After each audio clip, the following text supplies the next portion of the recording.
Good morning, and it's another beautiful Tuesday morning here on the Kitchings Table.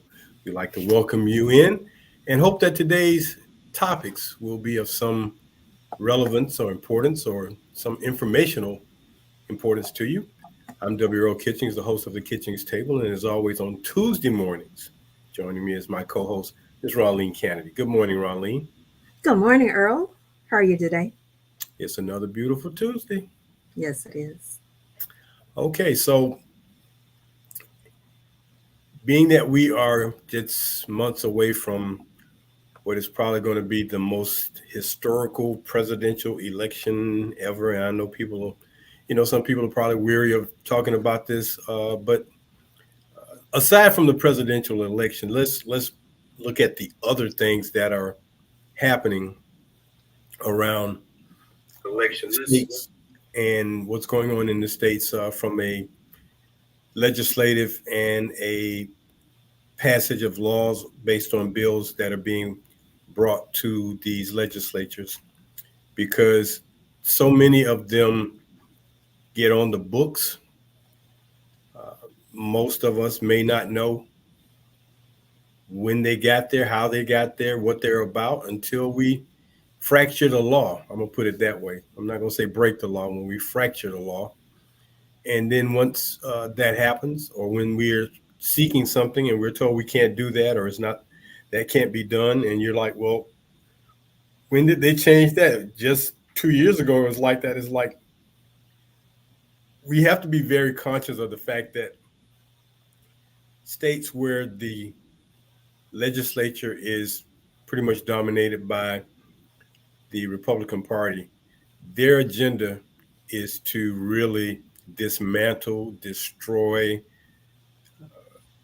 disenfranchise, dissuade, as opposed to persuade, dissuade citizens from impacting or having some type of better life. I mean, that's the only way I can look at it. We all want a better life. We talk about it from this perspective of our Pledge of Allegiance, from our Constitution, and we talk about freedom and justice and liberty. And freedom, justice, and liberty seem to be the things that we are fighting to keep in this day and time in 2024. Just as it's unfortunate that we're at this state in this country because for those who want to have liberty, justice, and freedom, that's a very small thing to ask for when it should be, as they prop up a lot of times, your God given right. Well, people want to take away your freedoms and the rights you have. And I would say that over the last almost 8 years, the First Amendment and the Second Amendment to the Constitution have been pressed to the point where they seem to be the only two things we're concerned about: freedom of speech and whether or not you can carry a firearm or have the right to bear arms. And the right to freedom of speech seems to be on a seesaw. It teeters and totters back and forth, back and forth, back and forth. And now the right to bear arms is just going totally off the path of having some type of structure. Now, Ronline, correct me if I'm not saying this right. You have to have a driver's license, a license to drive, correct? That is true. You have to have a license to be a cosmetologist. You That have to is have a license to be a contractor to build things. You have to have a license to drive a boat. You have to have a license to go fishing. You have to have a license in so many things, small things to large things. I mean, you got to have a fishing license. You got to have a license to go catch fish. And if the wardens catch you out there fishing beyond your limit, you get fined. you get fined for having, oh, you caught, oh, you're not supposed to catch any more than 5 of those fish guys, and you got 10. You either got to throw them back. I'm gonna have to write you up a ticket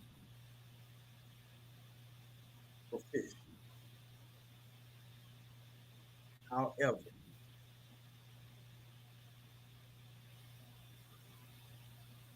no matter how many killings, murder, tragedies happen in the schools and in other places, in churches, from the violence of a gun, whether it be long or short, no matter how much pain it causes families and communities, especially when we talk about children being killed. No matter how many times that happens, no matter how many people, children are the victims, it does not matter. This country refuses. It just refuses to make people have a license to carry a gun. I got to have a fishing license if I'm going fishing, freshwater, saltwater. I got to have a fishing license. I can have 100 guns and I don't have to have one license for them.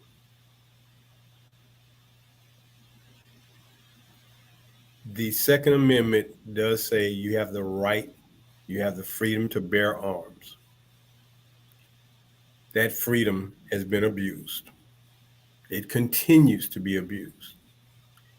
And when we talk about correcting that, when you talk about people in the politicians and the congressmen and congresswomen in Washington passing a law to make sure you have a license to own a gun, or a license to be in a system where they can track you down, you can have any other occupation and do everything else in this country, and you must have a license. Like I said, fishing license, driver's license, boating license, beautician license, barber license, you name it. There's a license or some type of certification or both. But the most deadliest thing you can own, the deadliest, a weapon of destruction, a gun, you do not have to have a license. So let me bring this back around. When we talk about all these bills and laws that's being passed and we don't know what's what, I wanted to bring to you and our viewers and listeners today the fact that there are just some states that are passing many, many, many, many bills that affect our quality of life, and going forward affect how our country is going to be run and operated. So in my, living in a state where you have a governor that's off the rails. Now he has done a few good things. I won't say it's all bad. He's done a few good things, but there are just some things, some actions, some things he does. Liberty, justice, and freedom. He is not thinking about those things first. Power, greed, and money seem to be the agenda priorities of today. And as long as power, greed, and money, and yes, that's a part of a capitalistic society. I get that. But when you effect and affect, let me put both of them out there. The quality of life for people who live here, who pay taxes. You pay your taxes, but you don't seem to get a fair shot. And for those of us who don't know our American history, the Boston Tea Party was about taxation without representation. That's why they threw all the tea in the bay. They just start chunking stuff off the shipment to, as they called it the Tea Party that day. They did all of that. And then you had a group of American citizens follow that up with the Tea Party as a party, a political party, to make a statement. So when you've got these laws being passed, and we talked about them on our last show, when you got the governor of Louisiana making it mandating a law to post the 10 Commandments on every wall in every school, public school, when you got the superintendent of schools out in Oklahoma saying the Bible must be a part of the educational process. These are things that they're not doing them just because. They're doing them because the laws have changed, and they have made the laws change to suit them and their constituents and what their agendas are. And for me, I'm a little weary of the Democratic Party always taking kind of this soft glove touch to the things that happen. Sometimes you got to get down and, I don't want to say it like this, but it's no other way to say it. You got to get down and dirty with folks, man, and press. You got to be aggressive, assertive, and not put up with some of the things that are going on. So that being said, our topic today, I know that was a long soliloquy. I know I was going off. I know. Today's topic, governmental destruction. Governmental destruction. A controversial year in many states, Florida, Texas, Louisiana, Arkansas, Mississippi. What do all those states have in common? Well, they're all in the South, of course. And for the most part, I left Georgia out of that, but for the most part, they're all run by Republican governors and Republican legislatures. And they are sponsoring bills and passing laws that you and I may not be fully aware of. And I wanted to bring some of them out to you today just to show you how crazy this can be. If you don't understand and you're not paying attention, you're not reading, you're not listening, you're not watching the news, and people, they talk about this upcoming election and, how the current president had a hiccup. That's what I call it in the debate. Well, they want to tell him, you need to step down. You don't need to run anymore. Nobody's talking about all those lies of a convicted felon who was on the stage, who wants to run for the highest office in the land. But all these laws are being passed. So let me dive into it real quick and start off with one of the first things that caught my attention when we talk about governmental destruction. And this goes back to what we kind of talked about last week, Ronline. In the state of Florida, they have authorized school districts to allow volunteer school chaplains in the schools. In the schools. In the school. A school chaplain. Was it not too long ago when you just were saying we do not need to have prayer in schools?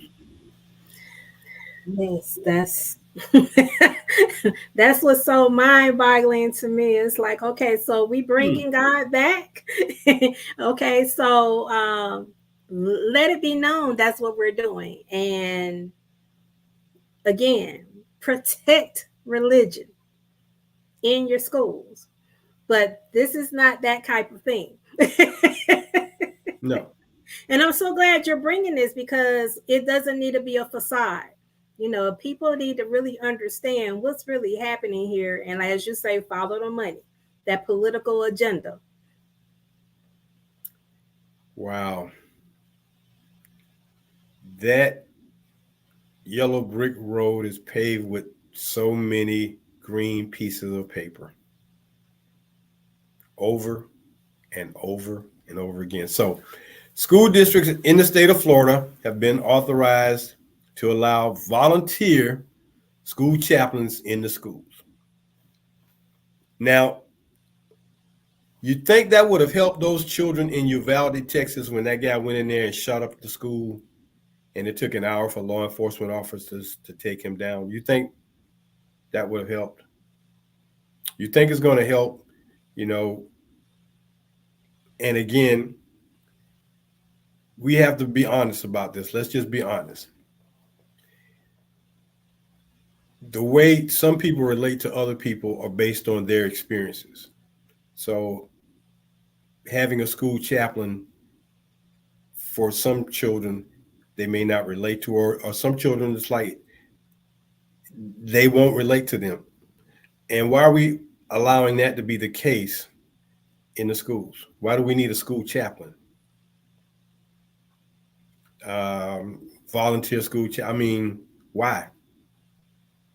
Mhm. Who's going to go to that school chaplain throughout? I mean, I get it. Well, if a child has an issue, is the school chaplain going to help with discipline in the schools? Anyway, moving right along.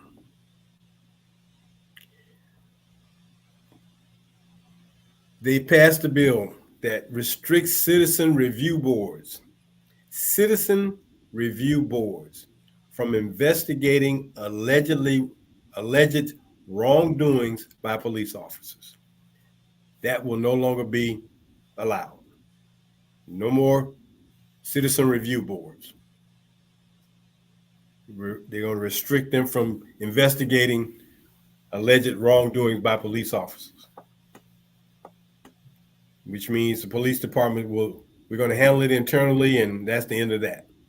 We don't need the citizens weighing in on it. Okay? Now, here's one that really you might want to pay attention to. So, I don't know how many states are in a woke mode throughout the country. This thing about being woke, I mean, that's that's another one of those agenda items that they're pushing. And if you listen to, you just are aware of the names of some of the organizations that press their legislators to press these bills and press for a law to be made for the governors to sign off on, it gives you an indication of where we are. But here's one, because when you talk about banning books and you don't want certain parts of American history to be taught, you want part A to be taught, but not part B. It's okay for me to tell you about, you know, Christopher Columbus making a big boo boo and, talking about he discovered something which he really didn't. He just happened to, have a rest stop for whatever he was looking for and found people already in a place that he says he discovered them. Um, but here's the thing, in the state of Florida, adds history of communism to required instruction in public schools starting in 2026-27. Mhm. History of communism will be required instruction. Required instruction in a country that is based on democracy and freedom. But you want to teach the history of communism. Yet the people who have fought, died, helped build their history can't be taught because then you might be too woke. Uh, no, we don't. We want you to continue to believe that slavery was a good thing for black people. And that we have skills. We've learned skills because of it. Not to mention, they already had skills for running their own, what they were doing in their own country. Okay, Yeah, so so we we had no don't skills get to. credit for help bringing civilization here, Right, growing better crops here. right. We don't. Mhm. Yeah, so we don't want to really know about that history, which is a part of American history. Mhm. We don't want to know about and one of the most impactful historical events that they those who don't want to have these type of things taught to children of all colors is the fact that in World War II, a group of black men flying airplanes for the United States Army and military protected and saved the lives of hundreds of men flying missions to bomb Germany in what they call bomber airplanes, planes that drop bombs. The Tuskegee Airmen never, when they came on the scene, when they were given the assignment to protect those bombers on those missions, after those bombers were being decimated by the German Air Force, I mean, just knocking airplanes down left and right. When the Tuskegee Airmen were given the opportunity to finally get in the war and given the assignment to protect those bombers, they never lost one plane. Now, who, as those guys and the ancestors of those guys who lived after World War II, who saved their lives? Is that a fact or is that fiction? You survived those air raids, those bombing raids, because there was some, bubble surrounding your plane, some force field surrounding your planes, or were black air fighters manning planes that protected you to do your job and get back home safely so that you could go on and have a family. And here's the crazy part, Ronline, have a family, and then if they don't know their history, they become a part of this faction to want to minimize the history of our country and become members of a woke and a Republican Party that wants to do destruction. That's the sad part. So you want to add history of communism as required instruction. In Florida, they want to require teachings from the Bible to help teach the history of this country in Oklahoma. Then a criminal record may be grounds to deny a person an opportunity to obtain a license for a barber or cosmetologist license. There may be some exceptions, but if you got a criminal record, you can't be a barber. They may say you can't be a barber. You can't be a cosmetologist. That's getting ready to come into effect. Also, these are things in the state of Florida now. I'm just picking on them. And 18 new Florida bills have been pushed out so far this year. I mean, if not more. But teenagers in Florida will be allowed to work 40 or more hours a week with their parents' permission. 40 or more hours a week. Teenagers. And as bad as teenagers want to work, and I think you and I both went through that, want a job because we want some money to have in our pocket, our own money. I'll just say this. Teenagers, I know you're not listening, you're not out there, but the parents of teenagers, you better enjoy that freedom of not having to work for as long as you can. You will work. I used to tell my sons, you will work the rest of your life. After you finish college or after you turn 21, you will work for the rest of your life.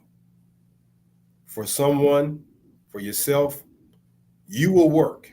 That's all you will do. So 21 years compared to 40 years that you want to work so bad that you need that. Okay. But now they're telling you can work 40 hours a week if you want to. My 16-year-old came up to me and said, Daddy, I want to work more hours. Okay, son, just go on out there. I'm going to sign. Where's the paper? I'm going to sign off on it. You can go out there and work 50 hours a week. Now, please keep in mind that not all states have minimum wages that are $15 an hour. Not everybody's at that rate level yet. Some rates are still at the federal level of 7.25 an hour. And please tell your children that if they work those 50 hours at $7, that's $350. But let me tell you, what they don't tell you is, well, son, that's just the way it is. I made $375 and they took out taxes of $200. Your taxes and your social security will eat up that 350 so quick you'll be like, where's all my money? What's a FICA? Taxes? Yes, you're single and an Uncle Sam's going to get you. So don't be so quick to want to go out here and, I understand some parents, some children have to work because of circumstances. Okay, I get that part. But be mindful. Teenagers in the state of Florida now have the latitude to work for 40 or more hours a week with parents' permission. And then finally, the state provides tuition and fee waivers for high school dropouts who pursue diplomas and workforce credentials at state colleges. Tuition and fee waivers for high school dropouts who pursue their diplomas and workforce credentials. Those are just some of the bills that become laws in the state of Florida. And if you're not aware of what's going on in your state, you need to make sure you find out, because when they pass these laws, you go to your school and then you wonder why they're teaching communism in my child's school. It's the law. We can teach it. They passed the law. Who passed it? I didn't vote for it. You didn't have to vote for it. The legislature passed it. They voted for it. Oh my goodness. Yeah, actually, you did And when you voted them into office.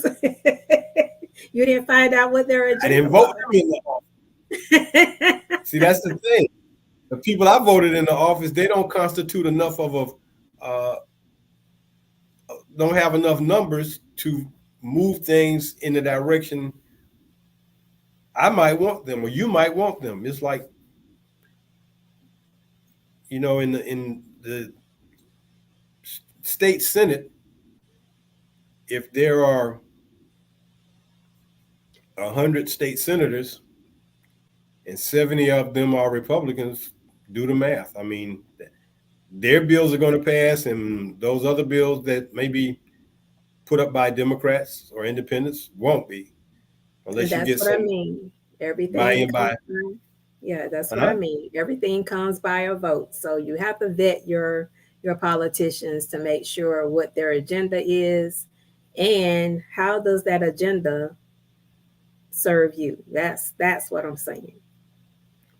Well, um, yeah, this thing is really kind of in a, excuse me, crazy way now. And then the last thing I'll say about these bills and these laws is, when the federal government has to weigh in on states that don't want to make businesses who have workers that work out in the hot sun and the heat mandate a water break. If you're not going to mandate a water break for people who work out in the heat, that's crazy. I mean, the inhumanity of a business where you have employees out there working in the outdoors, and you're not going to, you need the government to mandate you to give your employees a water break. That's crazy. But that's where we are. The government is, working on that, because some states are saying, no, there's no mandated water breaks. Businesses don't have to give you a water break. Okay. Well, when that person dies on your job and I sue you because they couldn't get any water, then we'll see what happens. But anyway, hey, this is the Kitchings Table. We are just happy to be with you on this Tuesday morning to bring you topics that we find of interest and may be of importance. Today, we're talking about governmental destruction, how a lot of bills are being put out by legislatures in states dominated by Republicans, legislatures, and governors who sign off on them. And we want you to be woke to what's going on with some of this, because if you're not woke, that means you're asleep, or as we say back in the day, you're lunching. You're at lunch. You're not awake, but you're lunching. So please be mindful that those things are going on. So again, this is the Kitchings Table. I'm your host, Earl Kitchings, along with Ronline Cannady, and that Ronline, we're gonna do something different today. We're gonna end that topic right there on governmental destruction, and I wanted to go into our next topic of the day, which once again we have to be mindful. So now, were you ever a stamp collector, Ronline? I tried to be. I tried You to be. did. hmm Okay. I did collect some stamps. However, I was told that I didn't know what I was doing, so I stopped. And you believed them. I did. And you believed them. hmm Okay. Did you ever try to collect coins? I do have some coins. You do. I do. Are they old, or are they just No, they're misprint? very old. Yeah, they're very Very old. old. They're Yes, I American haven't. coins, though. They are. I haven't come across any misprint that I could see, but that doesn't mean they're done. That the whatever it is that makes them valuable is not there. What's the oldest coin you got? The oldest coin I have, I want to say 1903. 1903. Okay. Mm-hmm. All right. Well, I collect coins. I have some coins, and I remember I found a quarter that was from the 1800s that if I can put my hands on it. So I've got a little bag that I keep these coins in. I've collected half a dollars and silver dollars, and those tend to have value. As a matter of fact, I ordered the new quarter collection and started collecting quarters by year as they made these new quarters, because they had different things on the quarters. So I have that in a coin folder. I also have some, they printed or minted rather, some gold quarters that I have that collection. So these things become valuable over time. If you got them, please hold on to them. I know it's hard, but I tried stamp collecting too, and it just really wasn't that fascinating to me. So yeah, but I wanted to bring that out because the stamps are part of the United States postal system, and the postage system, as we know, with stamps dates back to 1847. It really dates back before then, but when they started using postage stamps per se. And I bring that forth because the United States postal system, they're doing it again. And it's interesting how they have these odd numbers. Instead of just being at a number, like, look, man, I got to make change. Give me an even, you know, amount back. Change. Give me even change back. Don't give me, 27 cents back. You know. But anyway, they will now be increasing the forever stamps, and the forever stamps was somebody's great idea where you buy a forever stamp today, and it's can be used forever, no matter what the rate goes. If you put that on there, they gotta send your mail. So now the forever stamps, which is first class mail, was at 68 cents until this July 14th. Ironic, it happens in July, 4th of July, Independence Day. But on July the 14th, a new price change will go into effect for first class mail forever stamps from 68 cents to 73 cents, which is a nickel. Well, you might as well have put the other 2 cents on there, man, and made it, make it a 75-cent stamp. So if I give you $1, you give me a quarter back. Because you know what? People don't want the 2 pennies. It's like, I got to keep up with these pennies. But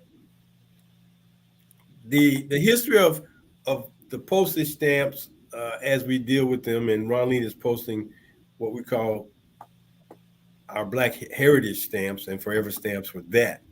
That's another whole thing in itself. The fact that the postal system has printed images of famous Black Americans on stamps, but the postage system uh, started back in New York City, 1847, using Benjamin Franklin and George Washington on the first stamps. And it says over 4,000 stamps have been issued in the U.S., featuring over 800 people, including presidents. Mm. Now, I'm going to step out on a branch and say this. Whatever they do, and I know the party of Lincoln, as they like to say, they'll they'll make an attempt to do it. But whatever you do, USPS, do not put number 45 on a stamp. You know that's going to happen because it's going to make money.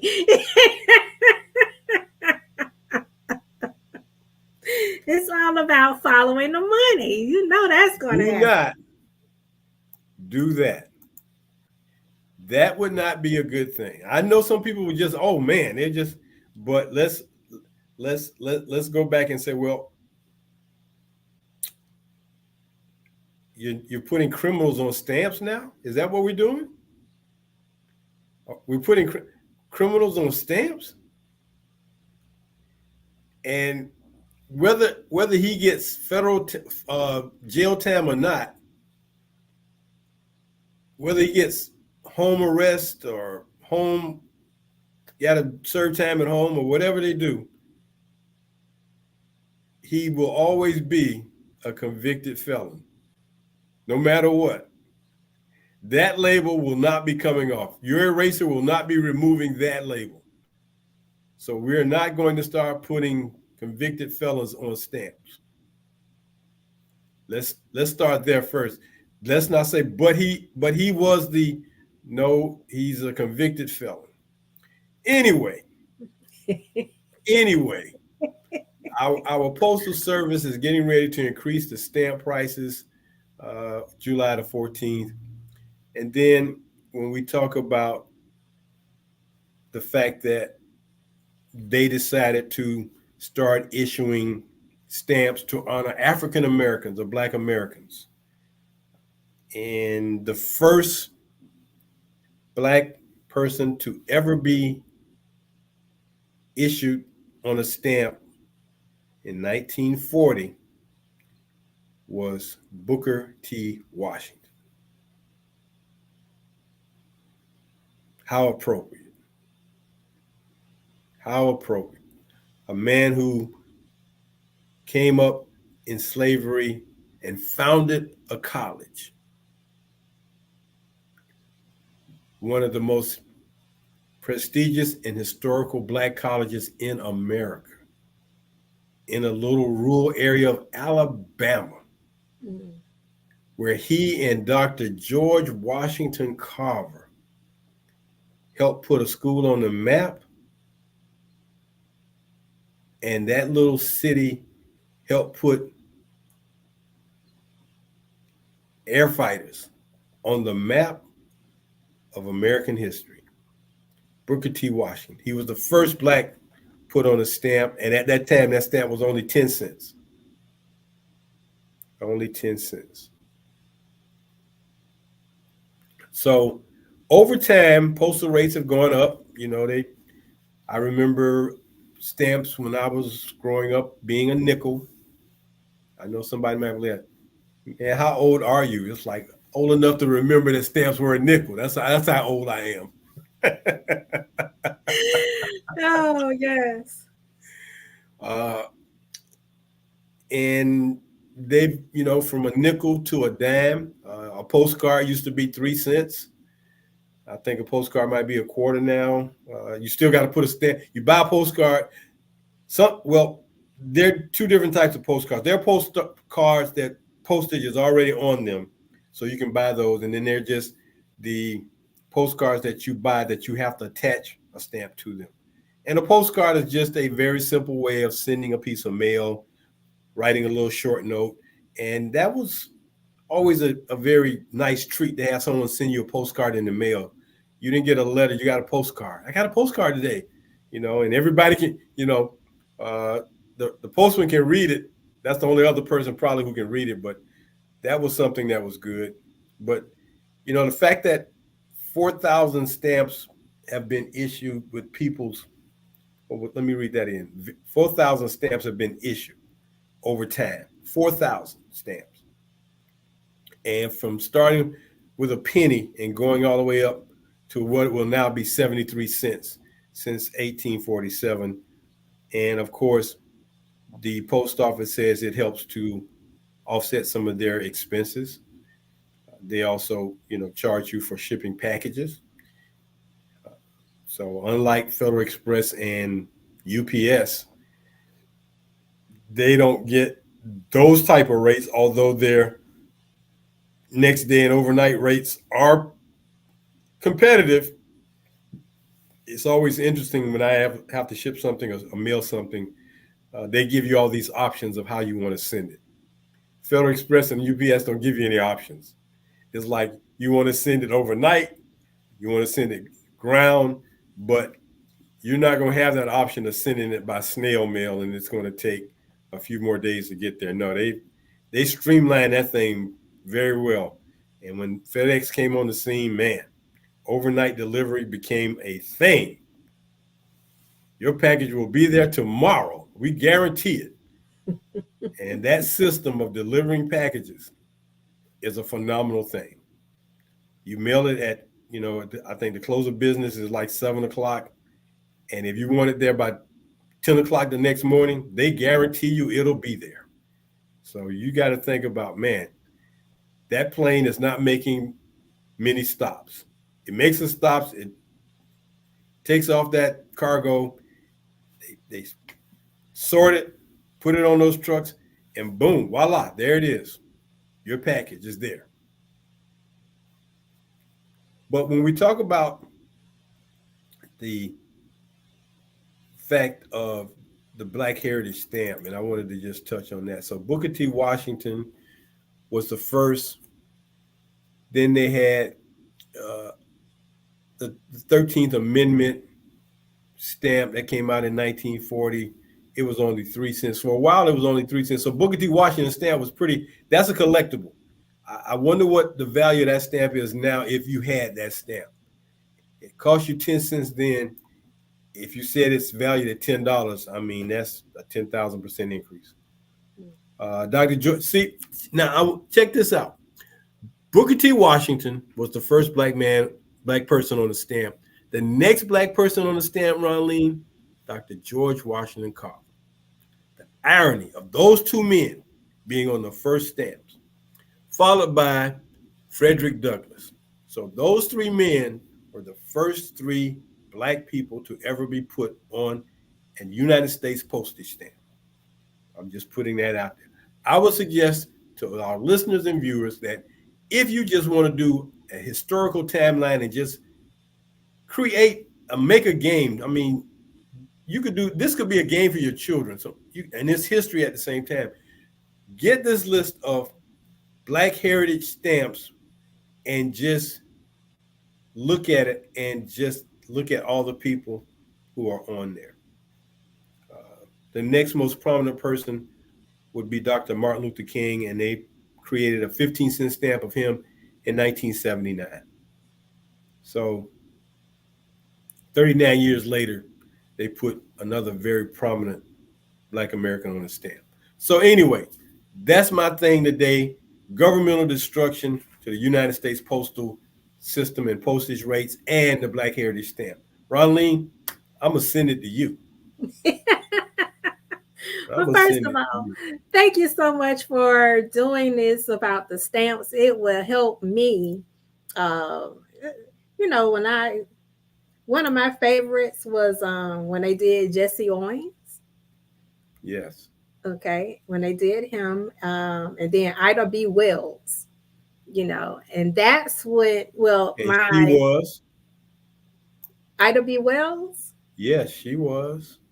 Yeah. right? Tell And who else it was? Ethel Waters and Nat King Cole. And once they became once they got on the stamps, I should have really went back and picked that up. I really should ah, have. But I did you not. have.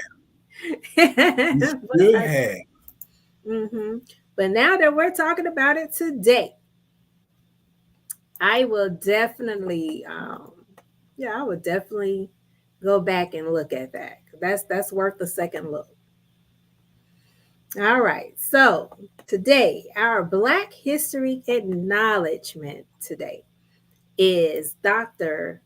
Alma Littles, the Dean and Chief Academic Officer at the Florida State University College of Medicine.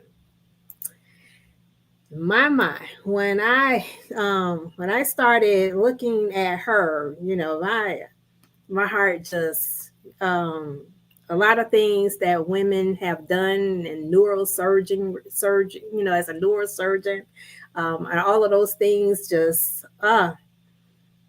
makes my heart just say, you know what, I'm glad that everyone is pressing on. So Dr. Littles graduated from the University of um, Florida College of Medicine and the Tallahassee Memorial Hospital um, Family Medicine Residency Program. She's been studying since 1989, and she's been an advocate for our health. And in 1993, Littles was named the Florida Family Physician of the Year by the Florida Academy of Florida Physicians. And since that time, in 2019, Dr. Littles is the recipient of the Elizabeth Blackwell Award from the American Medical Women's Association for her outstanding contributions to the field of medicine. And I tell you all today, please study medicine. If you see a child that's striving to be, always want to take care of someone. I saw a clip recently where someone went and got a medical kit, for a child. And to see her pull it out, it comes in a little box. I used to have one of those. It came with a stethoscope and the blood pressure cuff and that kind of thing. And, to see what that little girl is doing now, and, looking at the encyclopedias of our medicine, the PDR, she looking at how medication is affecting our health today. So I turn this over to you. Thank you for allowing me to bring Dr. Littles to I you. think her picture is available for you to pull up if you got it. Okay, let's see. There All you right, go. there she is. There she is. Thank you. So, yes, Dr. Alma Littles. And thank you so much for bringing her to my attention, Earl. I appreciate that. Not a problem. Not a problem at all. We just want to make sure that we do our part in teaching and sharing our history. So today has been another one of those grand days of sharing information and opinions. And And hopefully she can make it to a stamp. Do we? Yeah, I think mm, she could make it to a stamp. she could. She's gonna have to, I don't know. She possibly could. It just depends. Yes, her Just depends. contributions say that she should. So, yes. Well, we'll keep that door open and maybe she'll make it. Mhm. That's going to do it for us today here on the Kitchings Table. We hope you enjoyed the show today. Pass the information along. Again, I urge you to go find that timeline of the African American heritage stamps for your own benefit and for your children's benefit. Until next Tuesday, I'm W. Earl Kitchings, and she is Ronline Cannady. all right. Until next Tuesday morning, as we always say, go out and do something good for somebody else today. Take care, everybody. Bye bye. Thank you, everyone.